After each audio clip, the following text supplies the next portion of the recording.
Good morning everyone.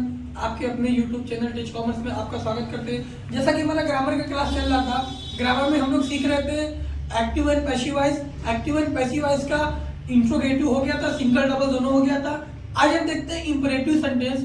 Imperative sentence में 3 वाक्य है, जिसमें पहला हम समझते हैं लेट वाले वाक्य। ठीक है, ये हमारा पहला है। पहला नंबर पर देखिए लिखे हुए क्वेश्चन में लेट वाले वाक्य। इंपरेटिव सेंटेंस में ये लेट वाला जो वाक्य होता है, ये लेट कब लगता है? जब वर्ब आगे दे। वर्ब क्या रहे? वर्ब आगे। अब वर्ब का मतलब क्या होता है? क्रिया। क्या होता है?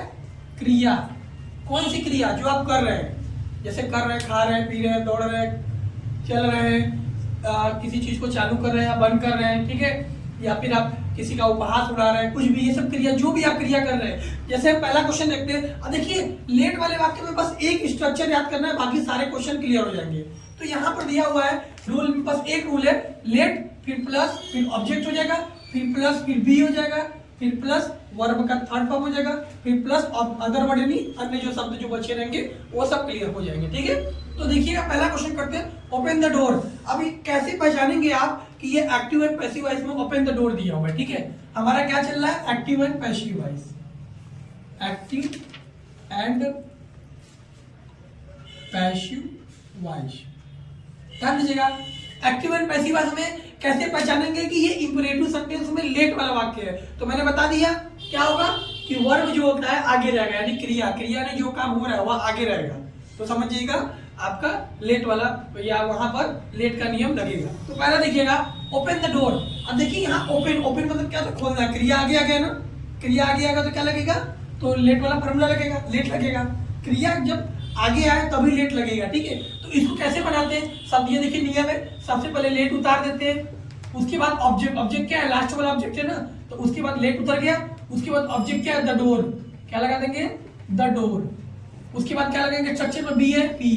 उसके बाद V3 यानी वर्ब का थर्ड फॉर्म। ओपन का थर्ड फॉर्म क्या होता है? ओपन। ये ओपन हो गया, ये क्वेश्चन क्लियर हो गया। अब नेक्स्ट देखते हैं स्विच ऑन द लाइट। देखिए स्विच ऑन मतलब चालू करना, ये भी चालू करने की क्रिया कर रहा है। जैसे स्विच ऑन द लाइट हुआ, लाइट चालू कर रहा है। कौन सी क्रिया कर रहा है? लाइट चालू करने की। तो यहाँ पर भी स्विच हो गया ना, यानी चालू करना, ये भी क्रिया हो गया। तो इसको भी इसी तरह बनाएंगे नियम में। सबसे पहले लेट लगा देंगे, उसके बाद ऑब्जेक्ट क्या है? द लाइट हो जाएगा, लेट द लाइट हो गया। ठीक, उसके बाद लाइट हो गया ऑब्जेक्ट, उसके बाद बी लगा दीजिए। फिर उसके बाद वर्ब का थर्ड फॉर्म। वर्ब का थर्ड फॉर्म क्या? स्विच है तो स्विच, स्विच लिख दीजिएगा, यानी वर्ब का थर्ड फॉर्म। ठीक है, चालू किया। ठीक, अब नेक्स्ट क्वेश्चन देखते हैं। कभी कभी एक क्वेश्चन ऐसा आ जाता है जो निगेटिव का रहता है। जैसे किसी चीज को, जैसे क्वेश्चन में दिया हुआ है डोंट इंसल्ट द पुअर, यानी गरीबों का उपहास नहीं उड़ाना चाहिए। तो यहाँ कैसे पहचानेंगे? आप कहेंगे सर कि अभी आप बताएं कि आप ओपन या क्रिया, यहाँ पर तो डोंट पहले आ गया, कोई दिक्कत नहीं है, इंसल्ट आया है ना। इंसल्ट का मतलब क्या होता है? उपहास उड़ाना। कौन सा काम कर रहा है? गरीबों का उपहास उड़ा रहा है, यहाँ पर नहीं मना कर रहा है। तो ये कैसे बनेगा? ये भी उसी तरह बनेगा, लेकिन जब नॉट वाले वाक्य आ जाते हैं तो कुछ नहीं करना, बी के पहले नॉट लगा देते हैं। ठीक है, बी के बाद नॉट नहीं लगाएंगे, बी के पहले नॉट लगा देंगे। तो इसको भी एज इट इज उसी तरह बनेगा। सबसे पहले लेट लगा देंगे, ठीक, उसके बाद क्या है? द पुअर ऑब्जेक्ट है, लेट के बाद द पुअर लगा देंगे, उसके बाद नॉट लिख देंगे, उसके बाद क्या लगा था कि बी। मैंने बी लगाना था तो मैंने ऑब्जेक्ट लिख दिया, पहले क्या लिख दिया? द पुअर हो गया। उसके बाद बी लगाना तो बी के पहले मैंने क्या लगेगा? नॉट। अगर नॉट और वाक्य रहेगा तो ही, ठीक है, नहीं रहेगा तो डायरेक्ट बी उतार देंगे। उसके बाद इंसल्ट है तो इंसल्टेड, बस और कुछ बचा नहीं, हो गया। तो let the poor not be insulted. तो इसको कहने का मतलब है ये तो नेगेटिव सेंटेंस का एक्टिव एंड पैसिव वॉइस हो गया। ठीक है, तो इंपरेटिव सेंटेंस में लेट वाले वाक्य सारे इसी तरह बनाइएगा। ठीक है, तो यहां तक आपको क्लियर हो गया। आइए देखिए ये वाला क्वेश्चन इंपॉर्टेंट है बोर्ड के पेपर के लिए। क्लास 10 के बोर्ड के पेपर 24 में ये क्वेश्चन आया भी है। ठीक है, ये सब क्वेश्चन इंपॉर्टेंट है। तो अब हम आगे देखते हैं। अब हम इंपरेटिव सेंटेंस देखिए। इंपरेटिव सेंटेंस में हमारा चल रहा था लेट वाला वाक्य हो गया था।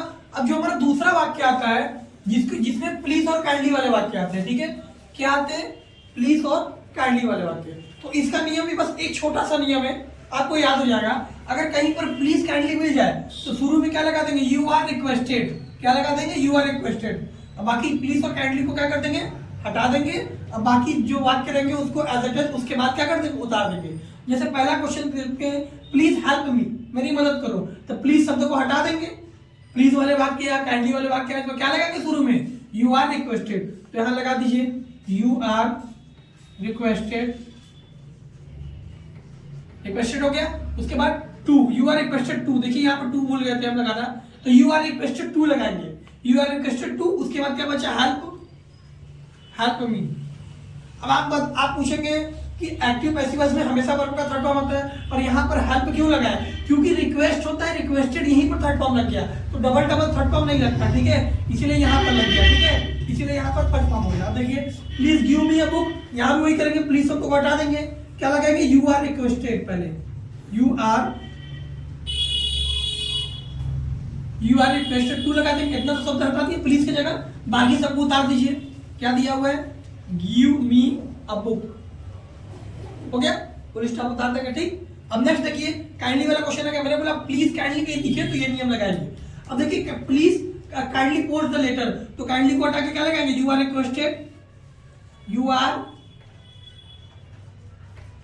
आर रिक्वेस्टेड टू लगा देंगे, इतना लगा देंगे काइंडली के बाद, प्लीज काइंडली के बाद यू आर रिक्वेस्टेड टू। अब क्या बचा, पोस्ट द लेटर, ठीक। तो कितना आसानी तरीके से आप प्लीज और काइंडली वाले वाक्य भी अगर पेपर में आएंगे बोर्ड के, तो आप इसको भी आसानी से सॉल्व करके 2-2 नंबर आप पा जाएंगे, ठीक है। अब हमारा तीसरा जो स्टार्ट होता है वह, अब तीसरा हमारा आता है ऑर्डर एडवाइस वाला, ध्यान दीजिएगा।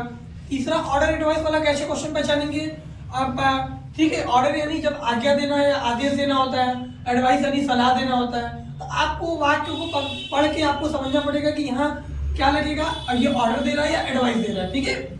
तो पहला हम नियम देखते हैं, अगर ऑर्डर वाला वाक्य रहेगा तो शुरू में क्या लगाएंगे, यू आर ऑर्डर्ड टू, बस इतना लगा देंगे, बाकी सबको उतार देंगे, ठीक है, बाकी वाक्य को उसी तरह उतार देंगे। और एडवाइस वाला वाक्य रहेगा तो शुरू में यू आर एडवाइज्ड टू लगा देंगे, बाकी सबको उतार देंगे।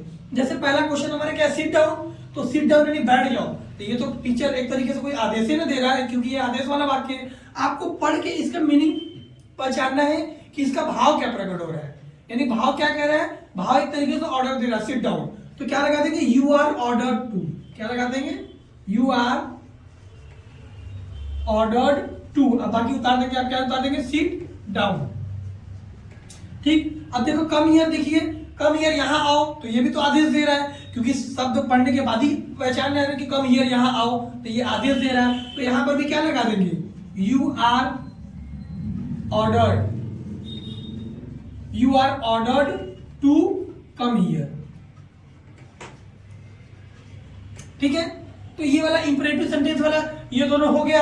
अब एक क्वेश्चन हम इस पे समझ लेते हैं एडवाइस पे, तो हमारा पूरी तरह क्लियर हो जाएगा। तो ये ऑर्डर वाला आपको पूरी तरह क्लियर हो गया होगा। अब देखिए एक एडवाइस वाले वाक्य को समझ लेते हैं कि एडवाइस कब लगता है। जैसे क्वेश्चन की बात करते हैं, वर्क हार्ड, मान लीजिए पहला क्वेश्चन लिखे वर्क हार्ड।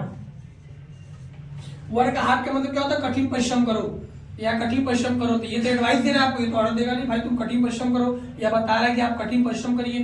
तो यहाँ क्या हो जाएगा, एडवाइस का शब्द आ रहा है, क्योंकि भाव क्या प्रकट हो रहा है, एडवाइस यानी वो सलाह दे रहा है। तो यहाँ क्या लगा देंगे, यू आर क्या लगा देंगे, एडवाइस, यू आर एडवाइज्ड, ठीक है, एडवाइज्ड टू हो गया।